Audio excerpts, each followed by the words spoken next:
வணக்கம். இந்த நாளில் சின்ன சின்ன வெளிச்சங்களில் இன்னொரு புதிய சிந்தனையை தெரிந்து கொள்வோம். மனசுக்கு வரக்கூடாத நோய்களில் ஒன்று தாழ்வு மனப்பான்மை, இன்ஃபீரியாரிட்டி காம்ப்ளெக்ஸ்ன்னு சொல்கிறாங்க இல்லையா?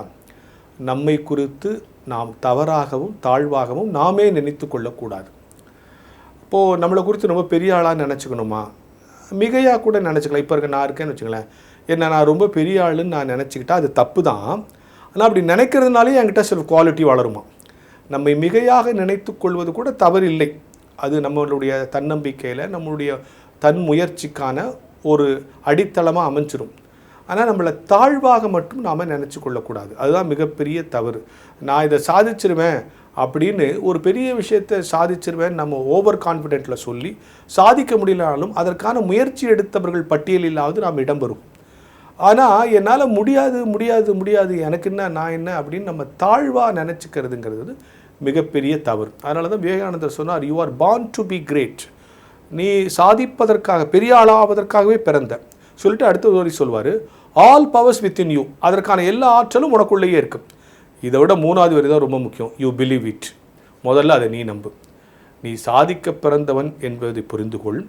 அப்படி சாதிப்பதற்கான எல்லா சக்திகளும் உனக்குள்ளேயே இருப்பதை என்பதை நம்பு. இதெல்லாம் முதல்ல நீ நம்பு இல்லையா? அடுத்தவங்க நம்புறதுக்கு முதல்ல நீ, ஆமாம் நம்ம பெரிய ஆள் ஆக போகிறோம், பெரிய ஆள் ஆக முடியும், பெரிய ஆள் ஆவதற்கான எல்லா குவாலிட்டியும் நமக்குள்ளே இருக்குங்கிறத நாம் முதல்ல நம்பணும். முதல்ல நம்ம பெரிய ஆளாக முடியாது அப்படின்னு நினச்சிட்டாலே நமக்குள்ளே இருக்கிற ஆற்றல் நமக்கு தெரியாமல் போயிடும். நமக்குள்ளே இருக்கிற ஆற்றலை நாமே நம்பலைன்னா நம்மளை எப்படி அடுத்தவங்க நம்புவான்? இதான் கேள்வி. சார் இதெல்லாம் கேட்குறதுக்கு நல்லா இருக்குது சார், ஆனால் நடைமுறையில் ஒத்து வருமா சார்? நான்லாம் பெரிய ஆள் ஆகணும்னு தான் நினைக்கிற, முயற்சி முடியலையே சார். முடியலன்னு மட்டும் சொல்லக்கூடாது. கேரளாவில் நடந்த 2 சம்பவங்களை நீங்கள் எல்லாரும் படிச்சிருப்பீங்க, நினைவுபடுத்துகிறேன். 104 வயசு ஒரு பாட்டியம்மா, குட்டியம்மான்னு பேர், 104 வயசில் 4ஆம் கிளாஸ் படிக்குது, சேர்ந்துருக்கு. அதுக்கிட்ட பேட்டி எடுக்கிறாங்க, சொல்லுது, நான் இங்கிலீஷ் ரொம்ப கஷ்டமான பாடம் நினச்சேன், 4th ஸ்டாண்டர்ட் சேர்ந்த பிறகு தான் தெரியுது ரொம்ப ஈஸி தான் இங்கிலீஷ் பேசலான்னு.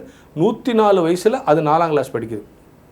அது முடியலன்னு வீட்டில் உட்காரல. சரி, இது விடுங்க, இது இன்னொரு பக்கம் இருக்கட்டும். அதே கேரளாவில் ரயில் அடியில் போர்ட்டராக வேலை செய்கிற ஒரு தம்பி ஸ்ரீநாத்னு ஒரு பையன், அவன் போட்டித் தேர்வுகள் டிஎன்பிசி யூபிஎஸ்சிலாம் இருக்கலாம், இந்த மாதிரி தேர்வுகள் எழுதுவதற்காக படிப்பதற்கு அவன் வீட்டில் வசதி இல்லை. அவனே போர்ட்டர்.